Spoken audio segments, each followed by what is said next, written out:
sun. Look at this sun. Look at this morning sun. Love it. So it is 6:04 and I'm late. Yeah, I'm outside. He's up. Yeah, late to get to Harry's. Morning. Good morning. It's not too early today. Yeah, it's not too bad. Oh wait, you're well out of focus. There you go. Yeah. Don't do me in focus. Hi guys, so the race starts at 8 o'clock and we're up at 6 because we need to get our breakfast ready.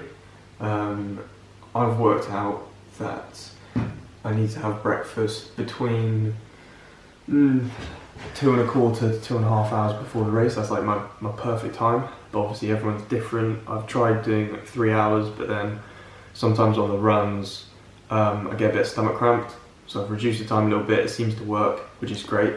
And then I've played around with my breakfast as well, so I know everyone's going to be different, but I always have 3 Weetabix, tiny bit of milk, just enough to get it wet because the dairy can upset your stomach a little bit, chopped up banana, and just a little bit of maple syrup, just a bit more sugar, and then constantly sipping on the water. It's not tea, it's water. And then gonna get another bottle with them energy tablets as well, just to get the electrolytes flowing. That'll go down in the next 2.5 hours, and then we'll be ready to race. See like how much little milk there is. Yeah. Do you feel hungry? Kind of like, to be honest, mate, I'm never like a massive breakfast guy. But Get rid of Satan's bum. get it done. Yeah. Whenever you have the same thing on race day, your body's like, oh shit, it's actually race day. Yeah. So it's gone past, what's it, 6:30? About 6:35. So we've got less than 2 hours for the race. Clearly haven't eaten all the breakfast. But I think it's really important not to force yourself. I know a lot of people that probably would be like, oh, you need to get it down, you need to get it down. Where if your body's not ready for it, then you don't. Like, honestly, like, just eat as much as you can, and then you'll be alright. And just make sure you don't eat too close to the race. So it's closer than 2 hours to the race now. I don't really want to eat anything else apart from like, I'll get a gel down me soon, like towards the start. But yeah, I think it's important not to force yourself, because then you could get stomach problems as well from eating too much and upsetting your stomach. Trying not to jab the fingers. So just putting my pacings on my hand just so I can constantly look down and see what I'm meant to be doing. So for the first kilometre I've capped it at 3 minutes 15, don't want to go anything above that, so that's about 18.5 kilometres an hour. And then after that we're going to settle down into sort of 3:25 to 3:30 pace per kilometre, which is 17.2, around about 17.2 kilometres an hour. And then I'm going to get to halfway, see how I feel. If I'm feeling good at halfway, we're just going to push it and keep pushing it a little bit. If not, then we'll stick to that and we'll just see how it pans out. But yeah, it should be good.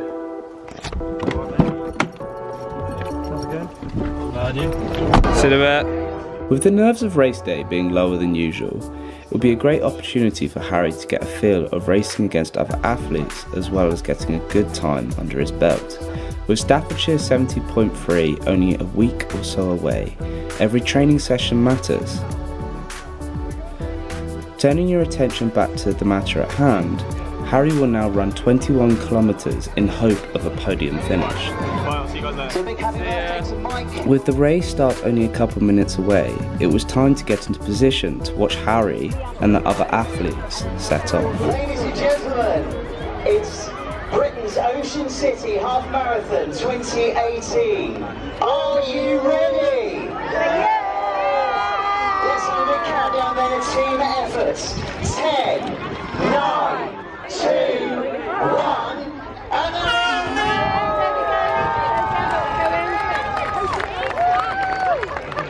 Good luck, everybody. Yeah, Harry!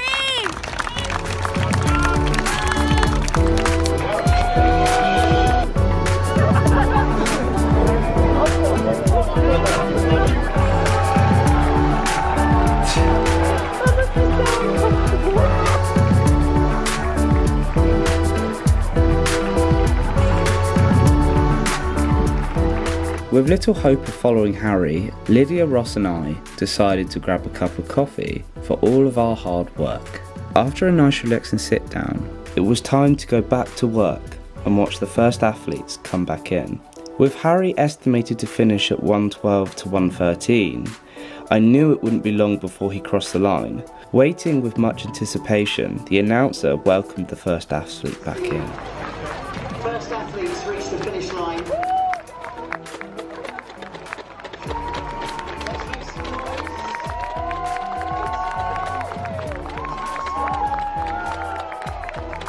Knowing that Harry couldn't be far behind, it wasn't long before second and third came in.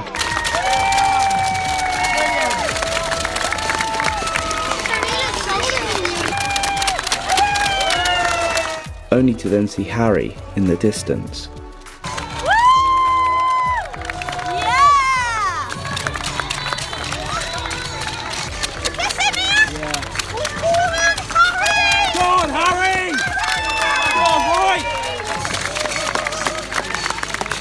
That guy, yeah,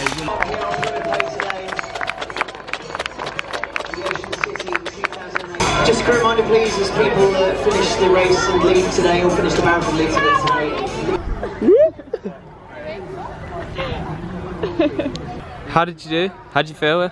Not amazing. Yeah. Like the front pack went off way too quick. Yeah. It's like 21 kilometers an hour to start with. Really? So I was like trying to force myself back. But it's hard knowing that like you can keep up with them. Yeah. Like, you know you're gonna overtake them in the end. Yeah. Yeah. So yeah, got past the front pack in the end, but yeah, it was a bit like too much damage was done already by the start, so Yeah. didn't really have the kick in me at the end. Yeah. So I did a bit of a kick at like 15k, felt really good, got into third position, and then at the turnaround point on the embankment I just felt like crap. Yeah. It was a bit like went into survival mode. Yeah. Third place came past me. I tried to hang on, but it was like... Oh, were you in third? Yeah, I was in then? third place. He came past and I was like, I just couldn't hold on. So you come fourth or fifth? Yeah. Fourth, yeah. So I did a 1:15, which is a Yeah. bit like... It's alright. It's too bad it's hilly course, so Yeah, it's good. it's good. He's just got blind.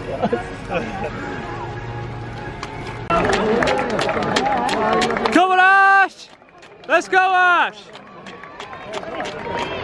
Alright, so that kind of like concludes the race as such, and obviously like I guess you want podium, and fourth is like not a bad position. Yeah, no, I can't be like annoyed at the result. It was a hilly course, it was pretty hot. What other excuses can I come up with? Well, I tripped over, fell in the sea. Yeah, just stuck behind a car for all. Yeah.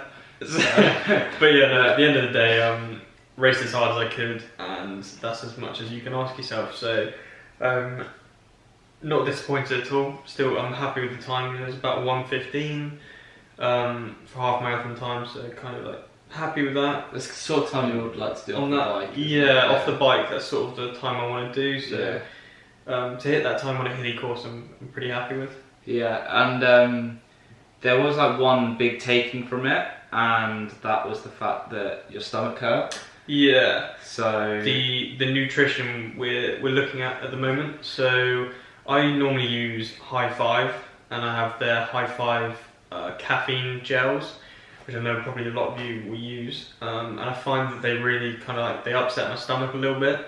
So I have one.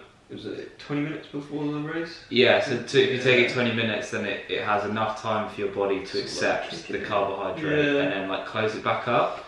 So your body then doesn't use all, like if you carb load, it doesn't use all that energy. So the 20-minute period is just about long enough for you to like... Yeah, I found that after like 5k, my body was just like, my stomach was just hurting a little bit. I feel like the caffeine wasn't really being accepted by my stomach. So what I've done is I've done a bit of research into, well, we've done a bit of research into what things we could use, because obviously we've got big races coming up that we don't want my stomach being a problem. And we said at the beginning of the video, like, this is the breakfast that works for you. Yeah. So it's like, it is really important that you find out what works for you. Yeah. So if High Five doesn't work because of the sugars that they use and everything, then... So what we've done is we've got this Talk what flavour? Strawberry yogurt flavour.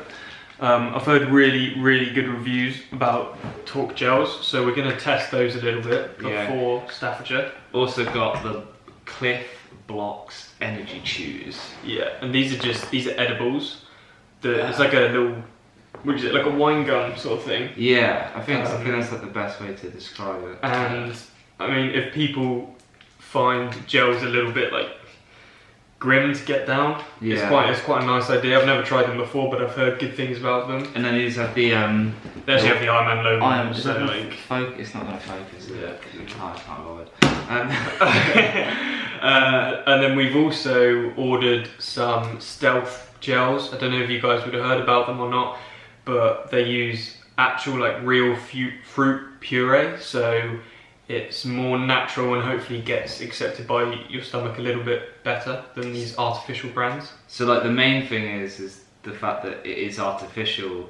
Then when your body consumes it and you've got an empty stomach, it's like the acid in your stomach kind of starts to fight against it, and that's what can give you a tummy ache. Yeah, so we've got these 3 different energy sources, I guess, that we're going to test before Staffordshire, see which one works best. We're just going to use them in training and see how it... like you said, it's the like the rocking motion, like running. the jolting. Yeah, the jolt, which obviously then gets it more if you sit on a bike or if you at the swim, you don't get it as much. Yeah. So caffeinated gels they're not great. If your stomach accepts them, then great. But for a lot of people, the caffeinated gels aren't amazing. And I know that High Five do uncaffeinated gels, but I've kind of found even they're a bit like dodgy with my stomach. So moving to these different gels and different brands is going to be the way forward, I think. It's about like finding what's